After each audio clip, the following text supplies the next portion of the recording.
Olá, gente. Hoje, no nosso programa História e Cultura com o professor Vistuva, temos a presença muito especial de um jovem músico e universitário da nossa Fafipar, que abandonou toda a seguridade de um serviço público para se lançar na música. Música que está no seu sangue, em sua vida. Um amigo muito especial, filho do seu Leopoldino dos Santos e da dona Alice Feltz dos Santos, natural do Rio de Janeiro, que eu pessoalmente acho que ele já nem mais lembra que nasceu no Rio de Janeiro, pois ele veio para cá com 8 meses de idade e está aqui há 46 anos de sua vida na nossa querida Paranaguá. Como eu sempre digo, ser paranaguara é um estado de espírito que chega até a ser mais nacionalista do que naturalista, porque ser considerado um paranaguara não precisa ter nascido aqui, mas sim defender a cidade, louvar a cidade. E essa pessoa que nós vamos conversar hoje, que pode nos contar como ele veio parar em Paranaguá, como foi sua vida. Vamos começar primeiro apresentando o nosso convidado. Com vocês, Leonardo Damião, vulgo Léo. Tudo bem, Léo? Tudo bem, professor. Muito bom, uma honra poder participar do seu programa, desse programa Web Litoral, TV Litoral. É complicado dizer tudo isso, né? Web TV Litoral, mas é o nosso canal, é a nossa linha, o nosso trabalho que divulga as coisas boas da nossa cidade, graças ao nosso diretor, cineasta, produtor, fotógrafo, cameraman e cuida do tempo, da iluminação. Vai chover. É o showman do Angel. É mesmo, Angel. Angel Salgado, essa figura é muito conhecida. Mas vamos começar então, como a gente tem dado a cada bloco, nesse primeiro bloco, como se deu a questão da música para o nosso querido Léo. Como iniciou essa questão musical do Léo? Parece que tem a ver com seu pai, né, Leonardo? Tem alguma coisa aí que o pai era músico também, o seu Leopoldino? Tem a ver sim, professor. O papai, quando ele entrou para a Marinha, ele já rapidamente aprendeu o cavaquinho, o violão de 7 cordas, e no tempo dele, naquela década de 60, era muito forte o chorinho. Eles chegaram a conhecer o Nelson Cavaquinho no Rio de Janeiro, que disse para eles: pô, vocês têm que largar da Marinha, tocar. Ele falou: não, a gente não pode, né? Era o sustento da família. E muitas dessas coisas eu herdei do meu pai, assim, ele levou para dentro de casa, porque ele também tocava, compunha.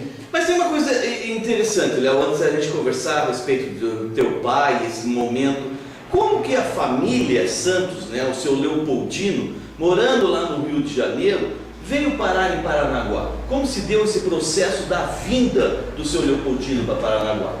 Por conta de que os navios atracam, aqui no porto estão tantos navios também militares, e quando desses atracamentos, quando o papai veio em missão aqui para a Marinha, ele conheceu a minha mãe, eles se conheceram. Teu pai era marinheiro de carreira, ou marinha do Brasil, ou o marinheiro embarcado em navio de transporte? Era da Marinha do Brasil. Marinha do Brasil.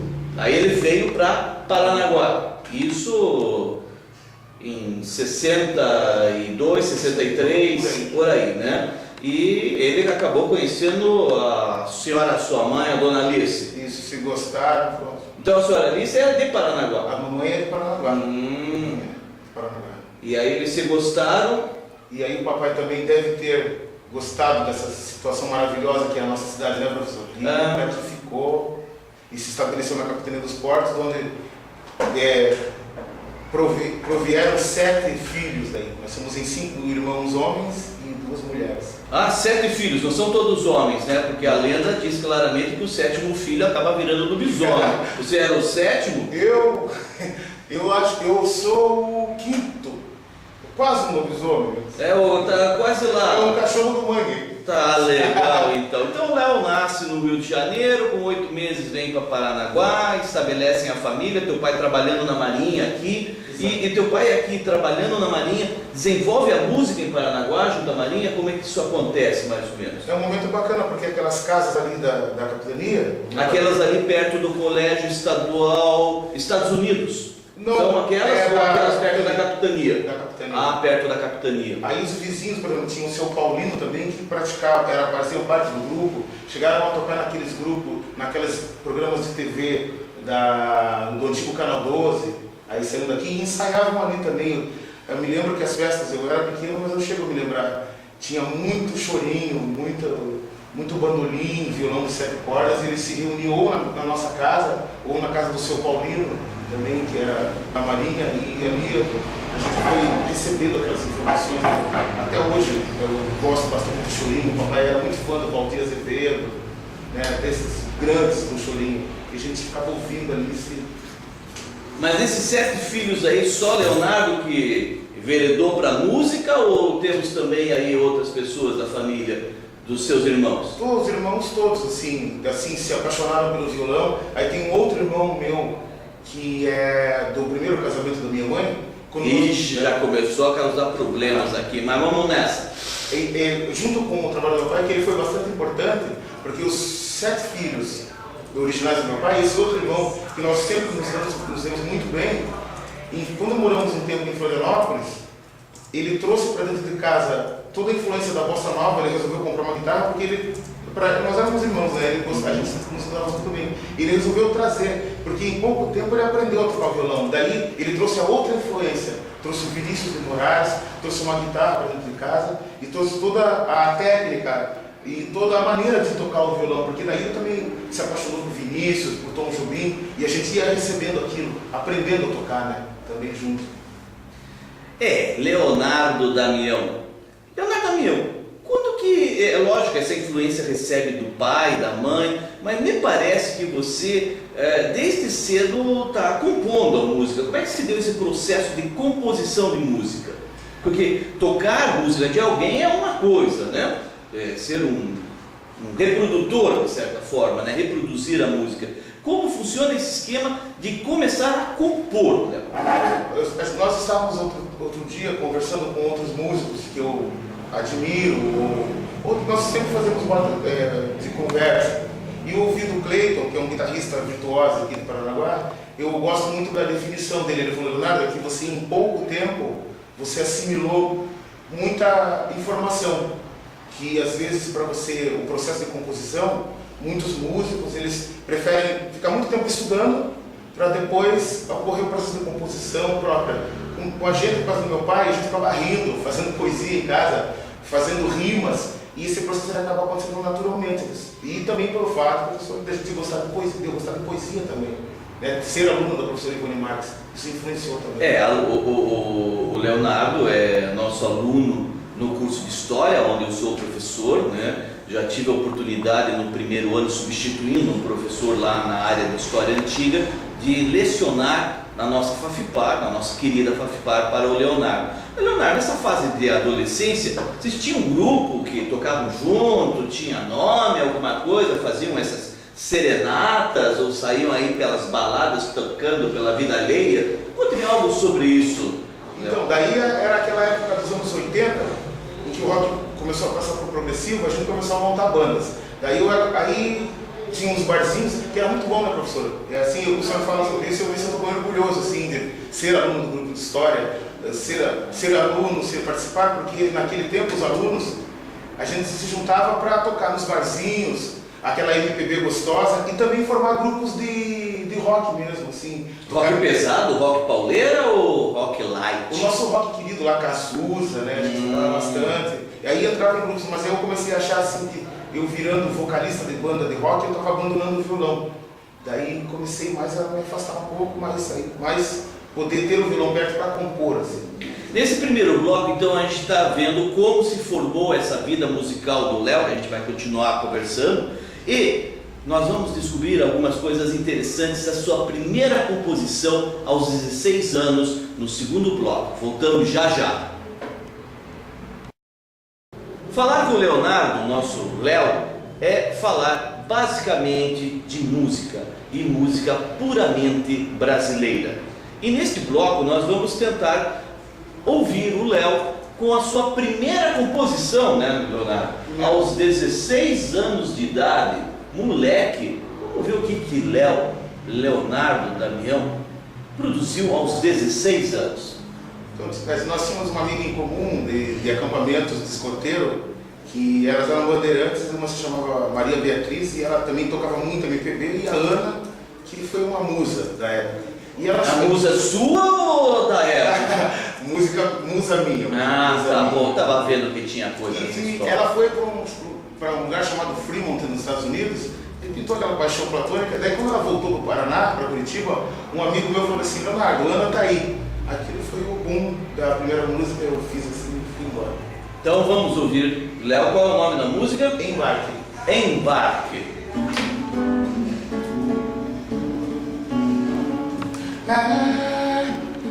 Já faz um ano do meu desbate, do teu embarque. Quem te viu agora quer te ver mais gente. Relaxe e sente. Na tua festa eu sei extravirei minha cabeça, mas o teu cartão chegou e a minha carta nem sei se for.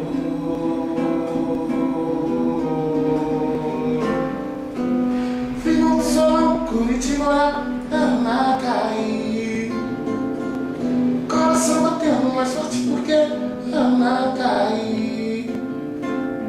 Fui no sol, Curitiba, Anacaí. Interessante nessa música é que a Nataí acabou virando uma cacofonia, né? A Ana está aqui, né?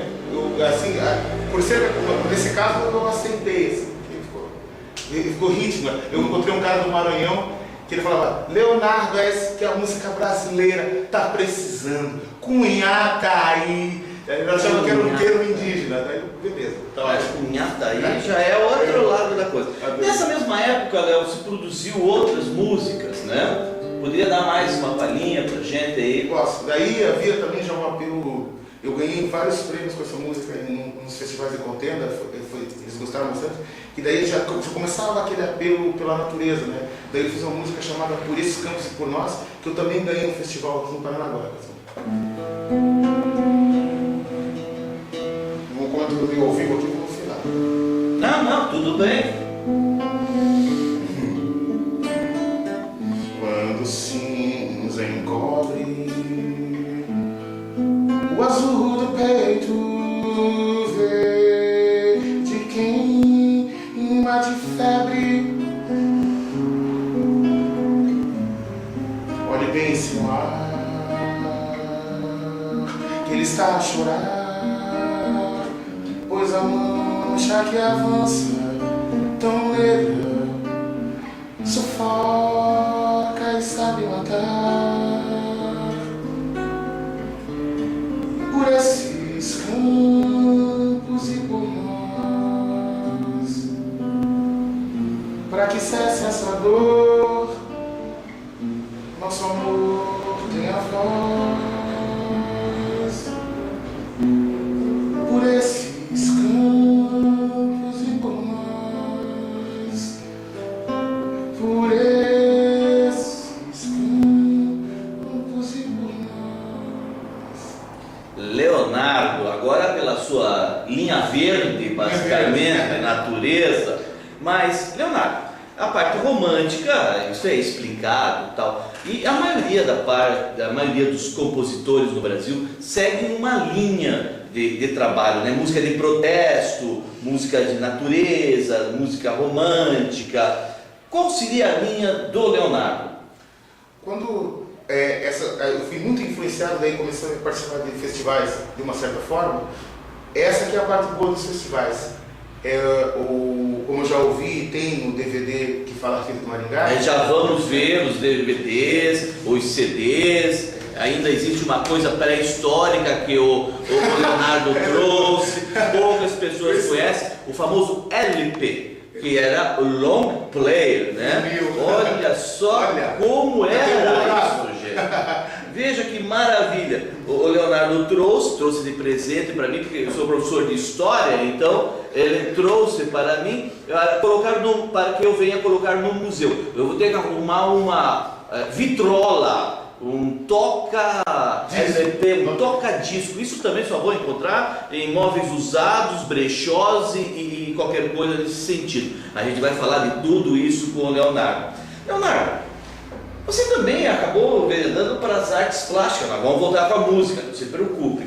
E eu tenho aqui 3 participações suas na questão das artes plásticas, como a criação da logomarca comemorativa dos 150 anos da Capitania dos Portos do Estado do Paraná. Como se deu esse processo? Poderia explicar para a gente agora? É lógico que isso está ligado ao seu pai, a questão da Marinha, né? A minha irmã, ela fez um concurso há um tempo atrás, no Rio de Janeiro, para trabalhar no Ministério da Marinha. Ela trabalhou um tempo lá, depois ela sentiu necessidade de voltar para o Paranaguá e trabalha hoje, a minha irmã mais velha, trabalha na Delegacia do Trabalho Marítimo. E ali ela fica por dentro dessas informações, e quando ela viu que abriu esse concurso, e eu tenho um irmão mais velho de todos, que é um artista plástico também fantástico, um professor. Poderia dizer o nome dele, pelo menos? Mora em Florianópolis. Douglas, um beijo grande, mora em Paranaguá, radicou-se em Florianópolis. Ela chegou, Leonardo, abriu um concurso aqui, e eu me senti emocionado pelo fato desse envolvimento emocional, onde eu fiz é um navio. Certo. O 5 do 150 é uma onda que se projeta, e o 0 é uma boia de sinalizadora com a luminosidade formando o 0. Aí eu botei no papel, eles gostaram. E em 2005 o Salão de Arte Contemporânea, como é que se deu esse processo? O que se apresentou lá? Já o envolvimento com o André Serafim, que a gente já se conhecia de Curitiba, de se encontrar em apartamentos, tocar violão, tocar os Alto Montenegro. A partir do André Serafim, ele trabalhava muito com o artista plástico Antônio Temporão. Ele me carregou lá para esse grupo de trabalhos, e o André Leonardo, eu comecei a entrar em salões pequenos aqui, por orientação do André Serafim. E quando eu subi para a cidade, eu falei, André, não posso entrar no salão de arte contemporânea? Ele falou, você está querendo demais, vamos entrar em salões pequenos. Quando desembocou o salão de 2005, eu falei, agora vai. Daí trabalhei no ateliê do Temporão, e dentre 35 municípios da região leste, eu já estava trabalhando alguma coisa, ele chama-se Graphics, os trabalhos que eu fiz, já versando sobre a era da computação virtual, e eu fui muito feliz porque os jurados gostaram e eu tive a felicidade de receber o primeiro prêmio. E se não me engano, foi uma premiação também de aquisição, né? O governo do estado adquiriu a sua obra, né? É interessante isso porque você faz esse processo que o estado adquire as melhores obras das exposições, né? Coisa que no nosso município, infelizmente, não se pratica mais, né? Deve-se voltar até a esse tipo de prática nas nossas exposições. Também tivemos em 2010 uma exposição com a Fundação Municipal de Cultura. O que foi esse trabalho? Seguindo essa linha, eu fiz o primeiro trabalho que é da acervo do Estado. Eu fiz uma coisa chapada, gráfica, angular, né, com fundo cinza e lembrando os terminais de computadores com azul turquesa. Aí eu enveredei para a tinta óleo, mas eu vejo uma falta aqui de trabalhar o pastel, a tinta óleo de forma pastel. Aí o presidente do Museu de Arte Contemporânea, o senhor Alfo Viverno, falou assim, Leonardo, os teus trabalhos parecem superfícies de planetas. E eu fiquei bem feliz porque eu quis dar essa pulverizada, né, essa acalmada. Já vimos Leonardo, músico, artista plástico, estudante, e no próximo bloco nós vamos ver Leonardo, ator. Aguarde, voltamos logo logo. Estamos cá de volta com o nosso Leonardo Damião, que vai agora, neste bloco, trabalhar basicamente com um documentário que ele produziu. Costumo dizer que ele é um ator, né? Por que ele é um ator? Ator ele produz também, o produtor é ator. Trabalhou com as fotos, principalmente na questão das imagens desse documentário da cerâmica cabocla da Ilha de Medeiros, por Senhorinha Romão. Quando eu trabalhei no Conselho de Cultura, Léo, eu conheci a Senhorinha. Tivemos a oportunidade, através do Museu Alfredo Antes, de fazer um curso de cerâmica. E ela veio nessa apresentação, e esse documentário eu acho que cheguei a assistir, Léo. É aquele documentário que a senhorinha Romão mostra onde que ela tira o barro, né? Como se trabalha com barro até se fazer os produtos. Na verdade, esse documentário é um documento histórico, né, Léo? Como é que foi essa jogada? Como que você começou a produzir isso? Como você entrou nessa questão de cinema? Quando eu estava prestes a vir embora para Paranaguá, eu ter morado 7 anos em Curitiba, eu trabalhei num estúdio fotográfico que produzia fotos para casamento, mas que deu muita proporção, muita ideia do que é pré-produção de imagens, planos, e que eu sou apaixonado também por esse setor, por esse mundo, pelo cinema.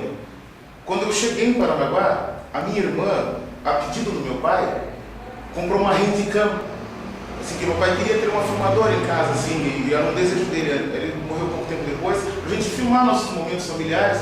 O pessoal em casa começou a se bater e eu fui me apaixonando. Que eu já entrei em contato com a Aurilene, que trabalhava na fundação, a Aurilene Barroso, que trabalhava na fundação, e nós conversando, ela falou: Leonardo, eu estou indo com verbas da Secretaria do Estado para trazer a dona Senhoria como coordenadora do curso, pagando as mulheres do Medeiros por produção, para que a gente resgate a produção cerâmica que acabou, mas eu queria que alguém filmasse isso. Eu me prontifiquei e fiquei 5 dias na Ilha do Medeiros produzindo as imagens. E aí a gente, lá eu fui me tocar dessa coisa que o senhor falou, professor. E a gente estava ali diante de um documento histórico, e aí eu fiquei bastante... E passou por 2 momentos esse filme. Como era VHS, ele quase se perdeu, porque a gente não tinha, na época, a tecnologia digital. Mas 90% foi recuperado para DVD. E ironia do destino, professor. No domingo passado, 13 anos depois, a Aurilene voltou lá com os DVDs e foi uma emoção muito grande. De quem era criança, se viu, era uma risadada, como vocês falaram agora. Quem se viu pequeno, ou quem não conhecia, os filhos da dona Senhoria que estão vivos, viram, e uma ironia interessante, né? 13 anos depois eles viram o filme, e agora hoje nós vamos apresentar na aula da professora Sônia Lobo, que está fazendo todo um resgate junto com o senhor, professor, que eu admiro bastante, não, aproveitando a sua presença, o seu trabalho, da professora Sônia, dentro do curso de História. Eu vou estar hoje exibindo o filme no 2º ano de História. Na aula hoje, do dia 30 de setembro, a professora Sônia, junto com o Leonardo, nosso amigo Léo, estarão fazendo uma apresentação para os alunos de História, contando principalmente sobre esse filme, né, esse documentário, porque eu acho isso muito interessante, né, Léo? Porque veja, a gente acaba pegando uma coisa simples, produzindo uma coisa simples, como foi o Celcinho Lick, né? A questão lá do Mané da Paz, o fabricante de viola, e daí acaba virando uma coisa histórica. É interessantíssimo isso, porque a gente pode produzir historicamente tudo. Você sai em Paranaguá, tira fotos, você sai em Paranaguá, filma. E ali, de um período depois, isso acaba virando um documento histórico muito importante. Eu não vou poder estar esta noite com vocês lá, mas já quero transmitir para o pessoal de História que é um bom trabalho, que eu já havia assistido enquanto secretário do Conselho de Cultura naquele período e trabalhado também com o pessoal do Museu Alfredo Antes nessa produção de cerâmica. E há uma cena interessante da queima da cerâmica, né? Porque poucas pessoas conhecem. A cerâmica a gente vê que é um forno hoje, né? Você produz a cerâmica, coloca dentro de um forno lá, tantos 1000 graus, e aí acaba fazendo. Não, a senhorinha Romão tem uma outra técnica, né? Eles colocam as cerâmicas no meio do pátio, né? No meio da roça, e jogam madeira por cima, acabam queimando essa madeira, e depois a cerâmica chega num grau suficiente e não racha, né? Eles constroem um forno em forma de U, apenas para defender do vento de alvenaria mesmo. Sim. E ali eles vão colocando um feixe de bracatinga, de cerâmica, feixe de bracatinga, e toca fogo, aquilo fica queimando desde a manhã. E o interessante desse assunto é porque tudo depende justamente da questão da feitura, né? Não é o fogo, é porque ele racha. Se ele rachou, é porque na hora de formar a panela, de formar o prato, o barro, a argila não era de boa qualidade, ou então não foi feita numa boa qualidade, num bom desenvolvimento. E não por causa do forno, né? O forno ele vai estourar, mas porque foi feito errado anteriormente. Esse filme eu acho sensacional, Léo, parabéns por esse resgate, porque a produção de imagens é fundamental e guardar na memória, né? Porque a memória é importante porque ela identifica a pessoa. E a música é interessante nisso, né? Pois afinal de contas, quando a gente ouve uma música, gosta da música, é porque ela se identifica com a gente. Às vezes você ouve uma música e diz, não gosto dessa, porque você não se identifica, porque você não conhece. E eu acho que a história ela serve justamente para isso, para identificar a pessoa. É o que eu sempre digo para os alunos, assim, as pessoas destroem as coisas. Por exemplo, esse daqui, muitas famílias jogaram fora esse LP, porque agora é CD, mas está voltando o LP. Impressionante, hoje um toca-disco está mais caro do que um toca-CD. O próprio vinil, né? Porque diziam, não, porque o som original é melhor no vinil, é o piche e tudo mais. Mas Léo, já vimos o Léo artista plástico, já vimos o Léo cineasta. Vamos falar um pouquinho então sobre o Léo nos festivais. Porque pouca gente sabe, Léo, que Paranaguá teve festival, né? Até muito antes de você se apresentar, quando que você iniciou nos festivais? Que ano mais ou menos? Na década de 80, um grupo maravilhoso, que o senhor também já conhece, né, professor? Que é o Celso Lick, D'Artagnan, Lagos. Aquela turma calma e tranquila, portados da nossa sociedade. O Celcinho veio aqui, no último programa que nós fizemos com ele disse que ele era bonzinho, que o apartamento deles em Curitiba, lá na república deles, era tudo comportado bem limpinho. Eu não acreditei, muitas pessoas que assistiram colocaram em dúvida isso, sabe? Imagina, banda de Paranaguá, músico, artista plástico, morando num apartamento. Paranaguaras. Vai ser uma coisa assim muito organizada? Não, nem tanto. Mas na década você pegou os festivais na década de 80 em Paranaguá. Um primeiro festival foi no ginásio Joaquim Tramujas, onde eles trouxeram, professor, tecnologia de última geração. Eles conseguiram colocar televisores de 20 polegadas, onde nós víamos o que acontecia no ginásio. A gente enlouqueceu, né? Achou que aquilo era Nossa. Eu pensei que tinha colocado caixa de retorno, porque daí já, mas pelo menos ficou o retorno de imagem, né? E assistindo aquilo, mais um festival desses meninos, desse grupo maravilhoso, aconteceu no Clube Olímpico. E quando eu levei essa música que eu toquei, o Embarque, eles logo me chamaram para junto, falaram, foi você que fez essa música? Eu falei, fui eu era bem jovem, me incentivaram bastante. E foi um festival muito bom, porque vieram músicos de todo o Brasil, aqui no Clube Olímpico. No Olímpico eu cheguei a assistir. O Angel já fez uns 2 minutos para nós. Fez? Tá? Já fez. Eu nunca entendo se ele faz Paz e Amor ou 2 minutos, mas beleza, ele está ali controlando o tempo nosso. Nós temos esses 2 minutos para nós cativarmos vocês que estão nos vendo agora, os nossos internautas, que esses CDs, esse DVD, é a produção do Léo. Léo já produz, já coloca e já divulga a sua composição. Nesse festival do Clube Olímpico eu estava presente lá, eu fui lá, do Joaquim Tramujas também, tá? Que adianta ser velho, né? Não, é que eu comecei minha vida muito cedo, então essa parte musical. Mas nós vamos voltar agora no último bloco com o Léo dos festivais. Vamos ouvir cada música em cada festival. Voltamos já. Voltamos para o nosso quarto e último bloco dessa entrevista altamente sonora, em que nós temos aqui o Leonardo, que vai falar agora dos festivais. Pelo que eu tenho aqui na minha relação, vários festivais o Leonardo participou, uns 15 nessa sua vida, basicamente. Com a música Embarque, por exemplo, ele já se apresentou no Clube Olímpico, no Festival da Canção aqui do Litoral, em 1987, Festival da Universidade Federal do Paraná, entrou como finalista, entrou também em outros festivais com a música Panela de Barro, na FIMUC, em Maringá, trabalhando também com o Lado Verde, né? Esse Lado Verde dele, em 91 em Araucária, no Festival de Araucária, música em Paranaguá também, uma série de colocações, mas navega. Navega o Festival Universitário da Canção de Ponta Grossa. Eu gosto muito dessa cidade, Leonardo. Gosta, professor? Gosto da cidade de Ponta Grossa, Eu também porque foi gosto. onde eu nasci. Eu gosto também. Então é uma cidade que eu tenho um grande apreço pela cidade de Ponta Grossa. Apesar que o pessoal acha meio estranho dizer que a gente gosta de Ponta Grossa, né? Não, sem o lado sem pejorativo, né? Mas Navega, qual é a história de Navega? Professor, eu lhe pediria só um parênteses, porque eu vim correndo da minha escola, liberado pela minha diretora Cris, lá do Cidália. Cris, Colégio um Cidália. abraço, trabalhei lá. Os alunos da trabalhei lá. quinta série também, pessoal, da sétima, desculpa, esse momento é importante, tive que atender o meu professor aqui. Pessoal, um beijo para vocês, tá? Estudem. Estudem, porque diz que a prova vai ser difícil, vamos nessa lá.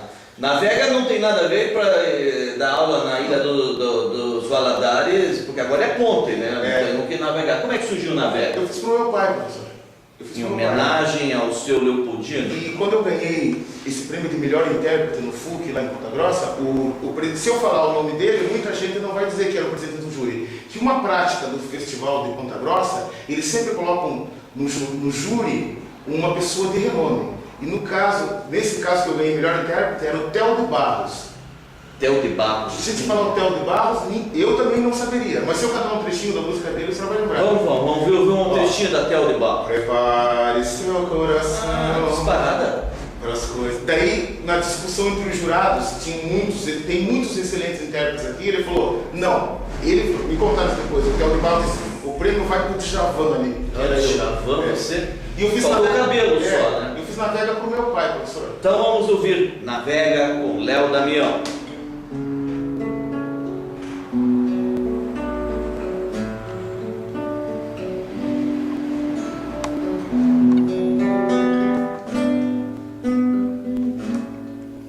Navega, que a vida te pega, te arranca da terra, te leva pro mar. Navega por todos os mares, aos 7 lugares de sonho e de sal. Das águas que guardam saudade, daqueles que aguardam nunca, que aguardam nunca,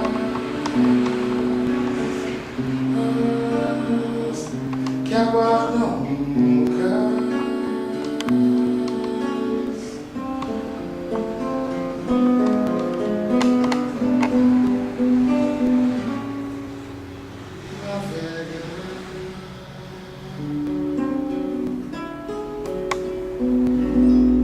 Muito bonito. Parabéns, Léo. Uma bela homenagem. Seu pai chegou a ouvir essa música? Não, e acontece uma coisa muito estranha, professor. Eu tenho me controlado sempre, e está acontecendo isso nesse momento. Quando nós entramos no palco, eu recebi o prêmio. Músicos fantásticos, o Leonardo Tavares na guitarra, a Carolina, esposa dele, que é genra, é nora e filho do professor Uziel do Prado Tavares, que são virtuosos. E até o meu pai já tinha falecido. E eu não tinha tido uma emoção tão forte. Quando eu subi no palco, quando eu ensaiei lá em Ponta Grossa, eu tive um acesso de choro. E no palco eu quase não continuei. E daí eu consegui ir até o fim. E isso acontece um pouco até hoje também.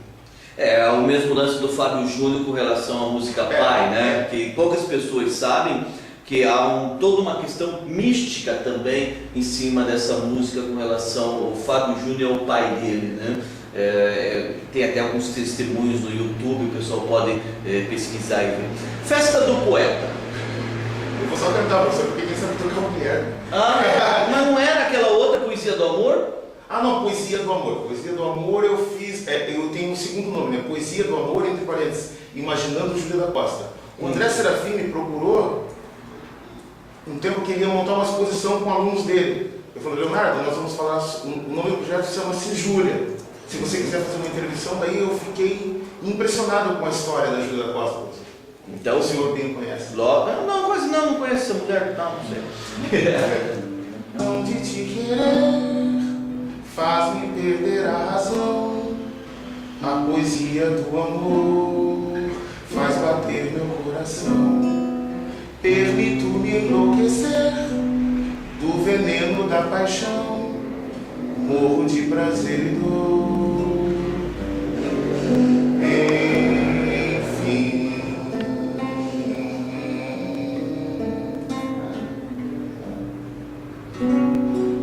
Bem Júlia da Costa, né?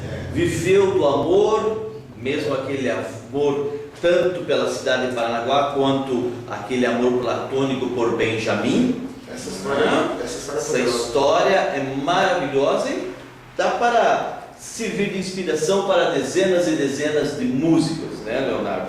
Agora, Leonardo, temos o Vento e a Colina. Como surgiu isso? É mais uma linha verde do Leonardo? Não. Essa é uma criação da cabeça do André Serafim. Ele tem uma série de desenhos que chama-se O Vento e a Colina e Poesias.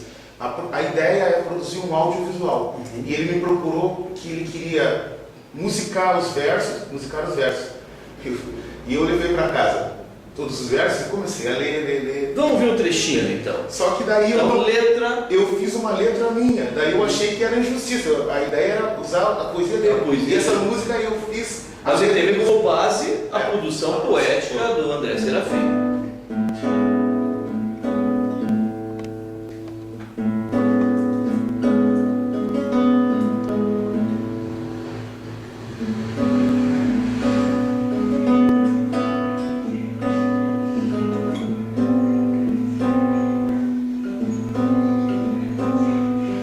Deixo a casa e me assento onde dorme a neblina.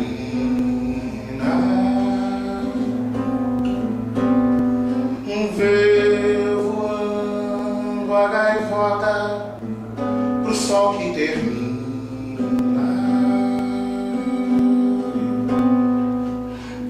Esqueço por um momento meu choro na esquina. No peito acalento a voz que me atina.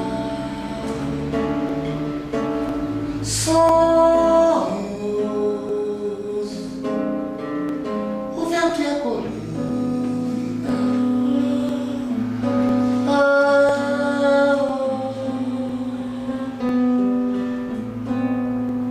O vento e a colina.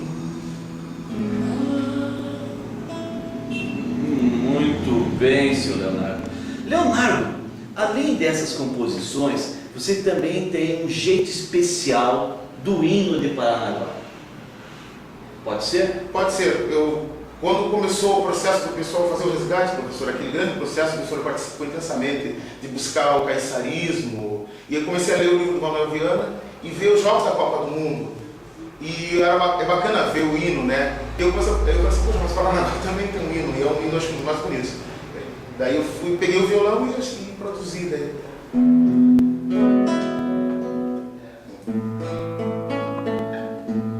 Do João Raposo, né? João Raposo Tavares e Domingos Nascimento. Aos nossos mares vieram dantes, altivas naus velas possantes, inflando a brisa de monção, e a voz dos lusos pioneiros, oi Tiberê, viu os primeiros sinais de civilização. Salve, salve, berço amado do Paraná, sempre azul, pórtico todo encantado ao sertanejo do sul.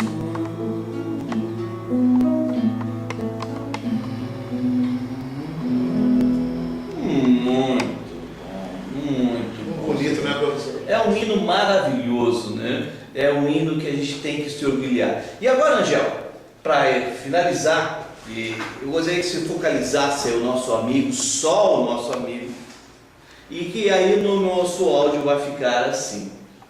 Tivemos o enorme prazer de termos tido como convidado hoje essa figura heróica que fez da música sua vida e da sua vida a música, abandonando a rotina segura de um emprego estável que lhe traria estabilidade financeira para o resto da vida, pelo menos chegando no final do mês recebendo aquilo garantido, para se lançar às novas experiências. Leonardo Damião, o nosso amigo Léo, filho do músico Leopoldino e Alice, que em Paranaguá assimilou a música como sua alma, sofrendo influências do samba, da bossa nova, da tropicália, da MPB, e que tem orgulho de ser... Tenho orgulho, muito orgulho de ser paranaguara. Quer encerrar com uma outra música, Léo? Já que falamos do filme, daí quando cheguei em Paranaguá, do vídeo de Senhorinha, o Guilherme, que é o meu parceiro maravilhoso, Leonardo, vamos fazer a música Panela de Barro. Acabamos ganhando o Festival FUC de 2003 com essa música, né?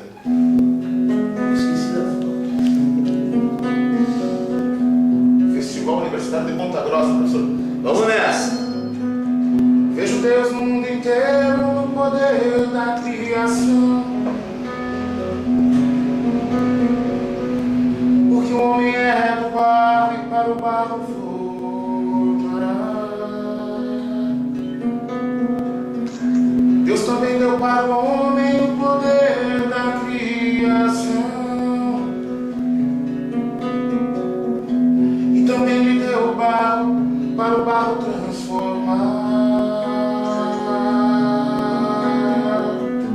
Se acaso eu me engano, que o contrário me avisar, que é da panela de barro que o barreado nascerá, e no vaso que é de barro tinha o som de percussão, e a cabeça do homem sonhador e artesão fez panela de barro, cuscuzeira de barro, moringa d'água de barro.